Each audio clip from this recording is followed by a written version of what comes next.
Meow. So this is Renoir, if you don't know her yet. Renoir is very sweet. She loves to snuggle. That's kind of her thing. She always wants to snuggle. It's very sweet, but sometimes it's a little bit too much. Like she's just one of those people who never lets go of the hug. But she's very sweet. So, welcome back to another episode in Flora and Ulysses. This is number 13. And we are on chapter 49, which is entitled Good News, Florabelle. Flora's mother and father entered the kitchen together. Her mother had a cigarette in her mouth. Her mother was smoking. Her father had his arm around her mother's shoulder. This was almost as alarming as seeing her mother smoke. Her mother and father never touched anymore. Good news, Florabelle, said her father. Really? Said Flora. She never believed it when someone said there was good news. In her experience, when there was good news, people just said what the good news was. If there was bad news that they wanted you to believe was good news, then they said, good news. And if there really was bad news, they said, good news, Florabelle. Your mother thinks that it would be wonderful to have the squirrel stay here, said her father. What? Said Flora. Here? With her? And where am I supposed to stay? Here, said the father. With your mother. You, your mother, and the squirrel. That's what your mother would like. Flora looked at her mother. Mom? She said. I would be honored, said her mother. She took a long drag on her cigarette. Her hand was trembling. Why are you smoking? Said Flora. I thought you stopped smoking. It seemed like the wrong time to stop, said her mother. She squinted. I am under a lot of pressure right now. Speaking of which, I see that the squirrel is typing on my typewriter, where I write. He writes poetry, said William Spiver, not fiction. Let's just have a look-see, said Flora's mother. She walked over to the typewriter and stood looking down at Ulysses and at the words on the page. Let's see what kind of poetry a squirrel types. Her voice sounded funny still, tinny and far away, as if she were speaking from the bottom of a dark well. Actually, what she sounded like was a robot, someone pretending to be human and doing a lousy job of it. Flora felt a little flicker of fear. Let me just light another cigarette here, said her mother in her robot voice.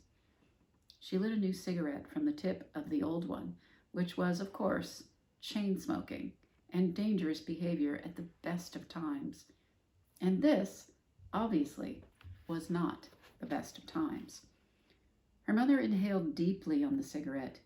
She exhaled. She said, Shall I read the squirrel poetry aloud? Here's an illustration of her mother. Okay. Chapter 50 is called An Incomplete List. Actually, it wasn't poetry. Not yet. So far, it was just a list of words that he wanted to turn into a poem. The first word on the list was jelly. Jelly was followed by giant donut, which was in turn followed by sprinkle. The list continued on with these words: Rita, sunny side up, Pascal, giant squid, little shepherdess, vanquished, capacious, quark, universe, paren expanding, Blundermeeson, banished. The list ended with the words of Dr. Meesham's goodbye. I promise to always turn back toward you. So it's like he's been thinking about all these different things that have been happening, and he's written down all the really important things. The words were good words, Ulysses felt, maybe even great words, but the list was very incomplete. He was just getting started. The words needed to be arranged, fussed with, put in the order of his heart. All of this is to say that when Flora's mother read the list out loud, it didn't sound terribly impressive. "Gosh, that's some swell poetry," said George Buckman. "Not really," said William Spiver. "There's no point in lying to him. Even if he is a squirrel, it's actually pretty lousy poetry, but I do like the last part, the part about turning back. That has some emotional heft to it." "Well, I think it is just great," said Flora's mother, "and I'm glad to welcome another writer into the family." She patted Ulysses on the head, too forcefully, he felt. The pat approached violence. "We are going to be one happy little family," said Flora's mother. She gave Ulysses another whack, disguised as a pat. "Really?" said Flora. "Oh, yes," said Flora's mother. There was a knock at the back door. "Yoo-hoo!" someone called out. "Tootie," thought Ulysses. "Tootie," said Flora. "Mrs. Tickum," said Flora's mother, "do come in. We were just reading some words that the squirrel typed. Ha-ha. We were just reading some squirrel poetry." "William," said Tootie, "I've been calling and calling you." "I didn't hear you." "Well, I must admit that I wasn't calling very loudly," said Tootie. "What did Ulysses type?" Flora's mother read the list of words again. Tootie put her hand over her heart and said, "Oh, those last lines are beautiful. Heartbreaking." "Those last lines are the only bit of coherence in the whole thing," said William Spiver. "I've been inspired by Ulysses to write a little poetry of my own," said Tootie. Ulysses felt himself puff up. He had inspired Tootie. He turned and sniffed his tail. "I'd like to read your poetry, Tootie," said Flora. "Well, we should have a poetry reading at some point. I'm sure Ulysses would enjoy that." The squirrel nodded. Yes, he would enjoy that. He would also enjoy a bite to eat. Dr. Meacham's jelly sandwiches had been wonderful, but that was a long time ago. He would like to eat, and he would like for Tootie to read poetry to him, and he would like to work on his own poem. Also, he would like for Flora's mother to quit pounding him on the head, which she was doing again now. "William," said Tootie, "your mother called for you." "Did she?" said William Spiver. His voice was squeaky with hope. "Really? Did she ask for me to come home?" "Unfortunately not," said Tootie, "but it's dinner time. Come home with me and eat something." "Home," thought Ulysses. "That's a good word. And dinner is a good word, too." He turned back to the typewriter. He searched for the H. Chapter 51. Possessed. Things were very strange. Her mother insisted that they sit together at the dining room table, the three of them. She also insisted that Ulysses sit in a chair, which was ridiculous, because if he sat in a chair, he wouldn't be able to reach the table. "He can sit here with me," said Flora. "Oh, no, I want him to feel welcome. I want him to know that he literally has a chair at our table." Her mother had held the chair out, and Ulysses had climbed onto it, and then she slid the chair all the way under the table.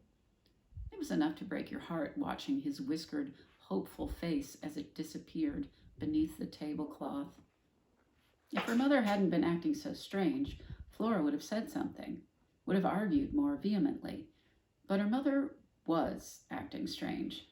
Very, very strange.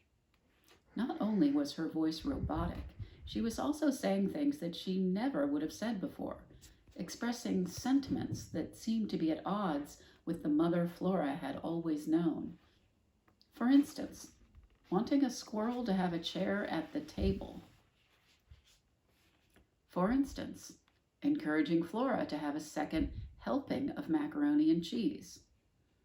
For instance, saying nothing about Flora's potential stoutness as Flora consumed the second helping of macaroni and cheese. It was almost as if her mother were possessed. Terrible Things Can Happen to You had done an issue entitled Devils, Diebuks, and Curses.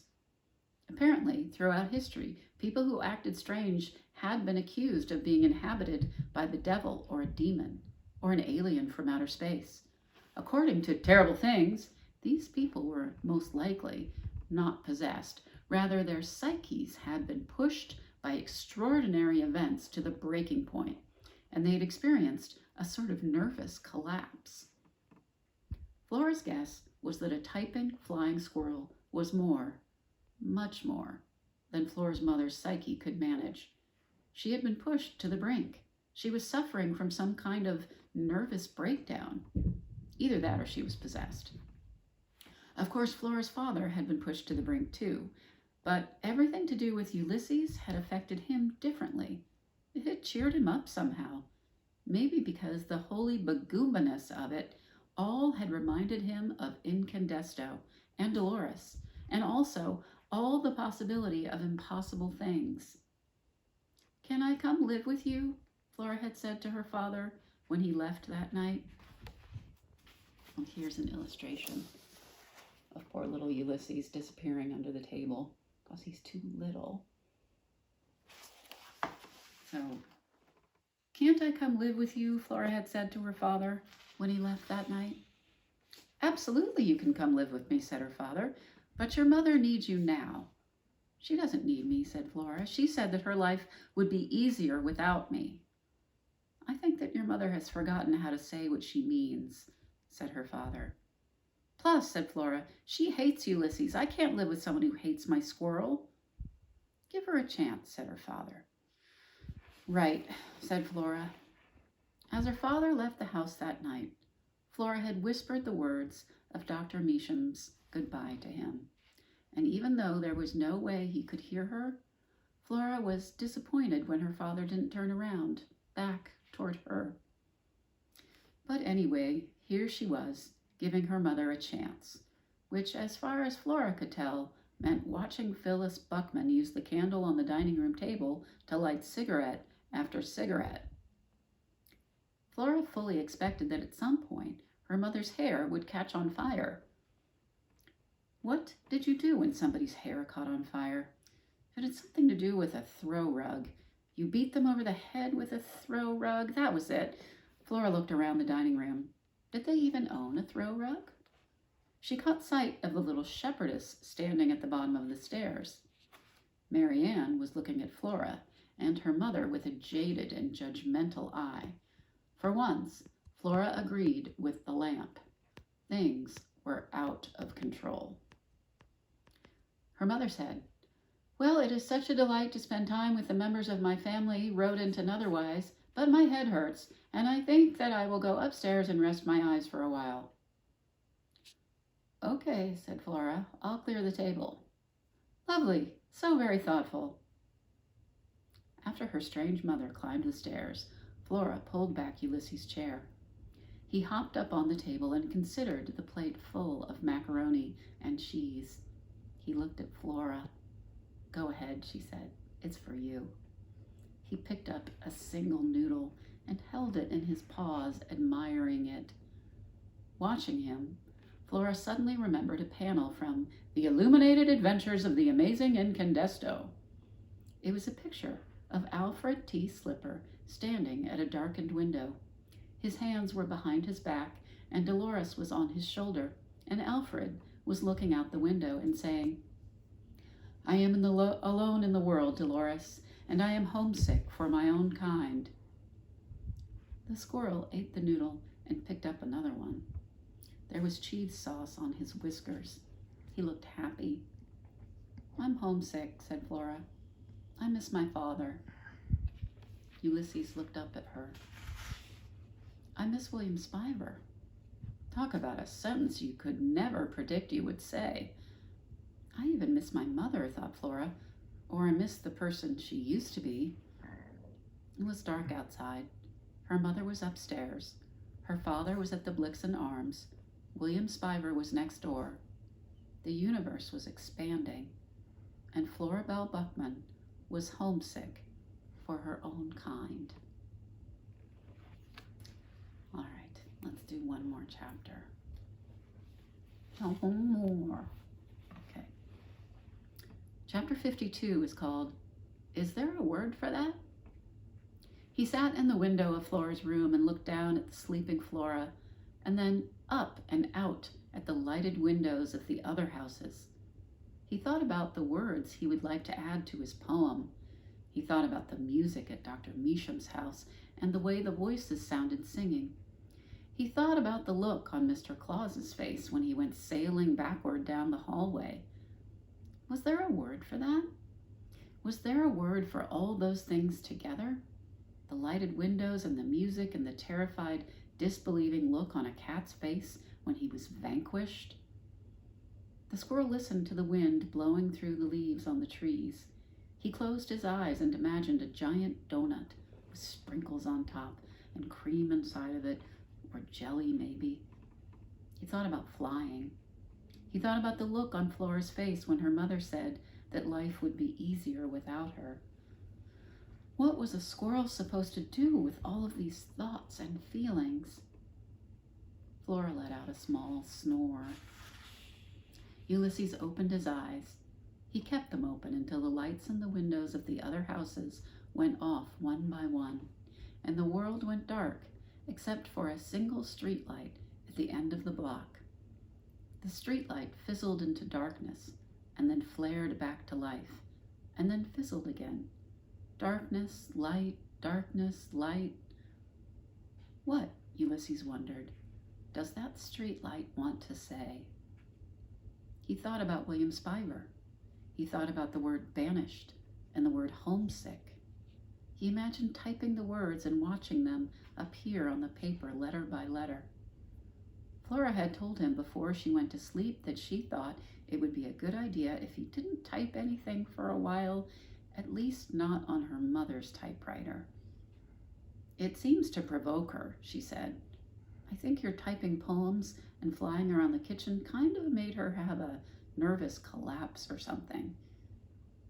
She had said this, and then she had given him a sad look and closed the door to the bedroom. I closed the door as a reminder, okay? No typewriter, no typing. We'll stop there. I wonder if Ulysses will be able to follow those directions. All right. Bye, guys. I will see you next time.